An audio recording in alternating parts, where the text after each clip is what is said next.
E dizem que este que está saindo agora vai ser pior. Então, aí é complicado, né? Bom, aí eu vou retomar, antes de chegar na parte final, os 4 olhares sobre o ensino de administração durante o 21º Negrário. Nós estabelecemos 4 olhares.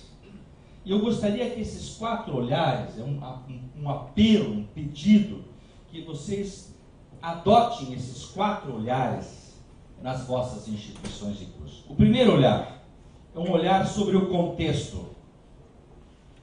O primeiro painel era um olhar externo, sobre o contexto. Lá nós olhamos como está posicionado o ensino de administração em face ao atual contexto e das tendências. Qualitativamente, as conclusões foram as piores possíveis. E enfatizar as inadequações pedagógicas na concepção e organização do ensino da graduação.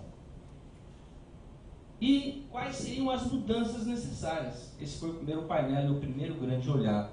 Aqui só participaram dirigentes e donos de IES neste painel. Tá? Foi o primeiro olhar. O segundo olhar foi sobre a IES, onde participaram dirigentes também de IES. Primeiro, quais são os principais desafios das IES em alinhar os cursos de graduação em administração para adequá-los às exigências da sociedade, do mercado de trabalho e dos movimentos globais? Vamos tentar responder esta pergunta. Vocês também podem fazer isso. Tente responder essas perguntas num exame estratégico dentro das IES de vocês. Quais seriam os principais desafios da instituição de vocês? E depois, quais seriam as principais mudanças que vocês deveriam fazer neste processo de adequação, respeitando a diversidade e limitações orçamentárias, perfil docente, perfil discente, atual marco regulatório e as demandas da sociedade em transformação? Esse foi o segundo painel, o segundo olhar. O terceiro foi um olhar sobre o curso. Contexto, IES, curso. Aqui estavam só coordenadores de curso. Como deveria ser a construção e o gerenciamento de um projeto pedagógico do curso de graduação em administração que de fato seja capaz de aliar o ensino às tendências, respeitando todavia a diversidade das IES no Brasil. E, segundo, quais os fundamentos norteadores para uma concepção pedagógica que viabilize o ensino de graduação em administração, alinhado às diretrizes curriculares nacionais, às necessidades de mudança decorrentes das alterações ambientais, das tecnologias e dos discentes, dos alunos que mudam, que têm mudado violentamente, seja pelas tecnologias, seja pelos contextos. Não são mais os mesmos estudantes que nós temos. Esse foi o terceiro olhar. Vamos continuar olhando ele. Agora, na minha instituição, como seria este olhar na minha instituição? Como ficaria esse olhar? E o último olhar era a sala de aula. E aí era com professores do ensino da graduação. Tá? E este olhar era sobre a efetividade da aprendizagem. Não adianta um esforço somente no ensino se eu não estou olhando o efeito do ensino, que é a aprendizagem. Tá? E aí, o que foi abordado? Que estratégias e práticas pedagógicas eu utilizo para viabilizar o projeto pedagógico? Até porque, sabe onde é que os projetos pedagógicos têm ido à falência? Vocês sabem aonde? Sabe? Na sala de aula. Pela incompatibilidade entre perfil docente e discente, entre falta de alinhamento dentro do curso.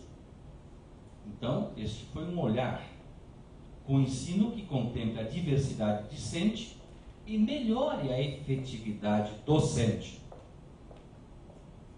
Porque o olhar está na aprendizagem. E abordar o papel e as implicações da capacitação e desempenho docente na execução do projeto pedagógico e do alinhamento docente aos propósitos do curso. Eu ainda vejo uma dose importante de docentes que não estão alinhados ao seu curso, onde onde leciona. Quando o professor ainda fala mal da instituição e do curso na sala de aula, é porque ele está desalinhando. Aí temos que ver as causas. Já imaginaram a tragédia? Se um professor fala mal do seu curso na sala de aula, da sua instituição? Por fim, demonstrar como que os cursos de graduação podem aplicar recursos tecnológicos disponíveis para melhorar a efetividade docente e a aprendizagem discente. Então, esse olhar tinha três objetivos muito claros. Vamos olhar isso como coordenadores, como é que na minha instituição se usam os recursos tecnológicos. Já tem instituições hoje que restringem o uso da aula expositiva, da aula com data show, etc, etc. Cada um precisa definir isso em função dos resultados. Bem, nós temos 3 níveis de competência. Eu não vou aqui, só vou colocar para vocês onde é que reside a minha reflexão. Se nós olharmos as competências que o mercado exige, que a profissão tem como premissa, e a academia, vocês vão ver uma coisa interessante. Nós temos 3 abordagens escritas de maneira diferente, mas que dizem na sua essência a mesma coisa. E essa análise não foi feita por mim, foi feita por colegas nossos pelo Brasil em vários seminários, onde eu mandei correlacionar os três grupos de competências e chegaram à conclusão de que elas, na essência, falam a mesma coisa. Se fala a mesma coisa, como se explica que existe um divórcio entre academia e profissão e academia e mercado? Eu vejo o sistema CFA preocupado com a academia, eu vejo o mercado criticando a academia. Eu quero saber o seguinte: se estamos falando a mesma coisa, por que não estamos fazendo a mesma coisa? E a questão é na execução pedagógica, porque ela está alicerçada numa lógica pedagógica ultrapassada. Então, professor Helene, nós temos os 3 pilares das competências. Tá? O bom seria se eles, o saber ser e o saber fazer, o saber ser, agir, discernir, se comprometer nas atitudes, fossem, de certa forma, alinhados entre si. Essa é a ideia. Tá?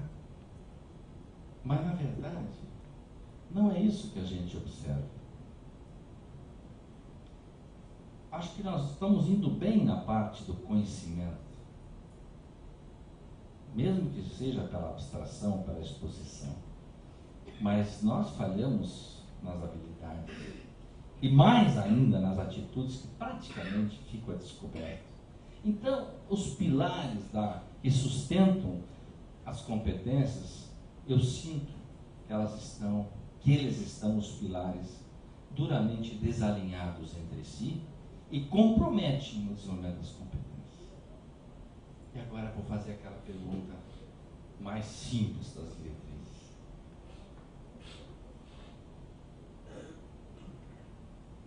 Quantas competências a Resolução 4/2005 exige que a gente desenvolva? Parabéns. 8. 8 competências. São obrigatórias. Pelo menos estas 8. E estas 8 competências deveriam ser desenvolvidas com base em quantos grupos ou blocos de conteúdos? 4.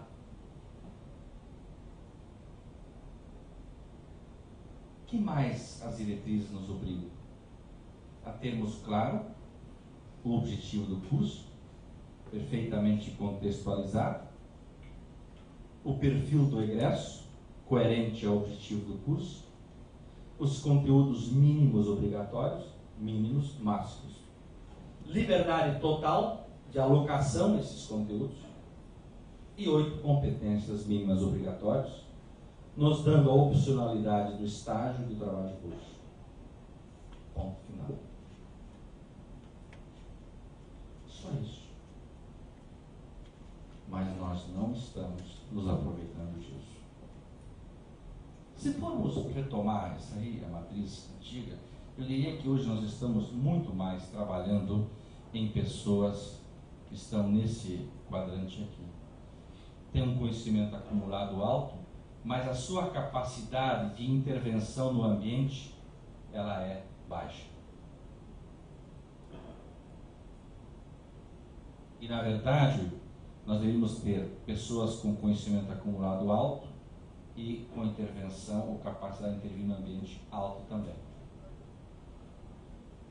Acho que nós não preparamos nem competentes nem práticos. Nós trabalhamos muito mais neste quadrante aqui.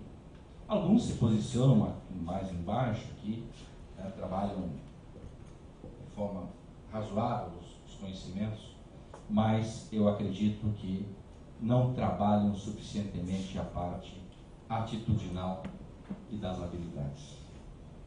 E aí, a questão do desempenho profissional nesta sociedade ou neste mundo do trabalho fica comprometida. Eu usei aqui, eu não vou perder mais tempo, já estou finalizando, eu usei, do ponto de vista do mercado, as 8 competências da Fundação Nacional da Qualidade, que para mim são espetaculares.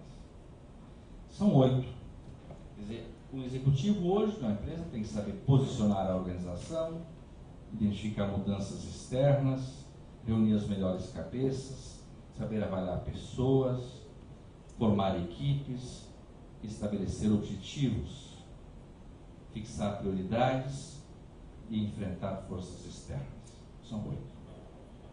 Estas 8 foram cruzadas com as competências da última pesquisa de 2006 do sistema CFA-CRAS. O que dizia esta pesquisa? Quais são as competências da profissão? O que deveria ter um administrador? Atuar com visão sistêmica, formar, liderar, articular, promover, negociar conflitos, utilizar recursos, zelar pelo clima, identificar problemas, formular soluções, desenvolver raciocínio lógico, crítico, processo decisório, socializar o conhecimento, elaborar e interpretar cenários, visão do todo,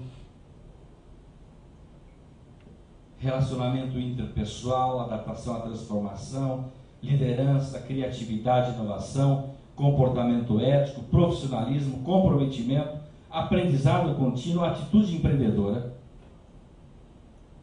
22. Essas foram relacionadas às 8 do mercado. Chegamos à conclusão de que elas falam a mesma linguagem. Elas estão contempladas de todas as, ou de uma ou de outra maneira entre elas. As 8 nas 22 ou as 22 nas 8.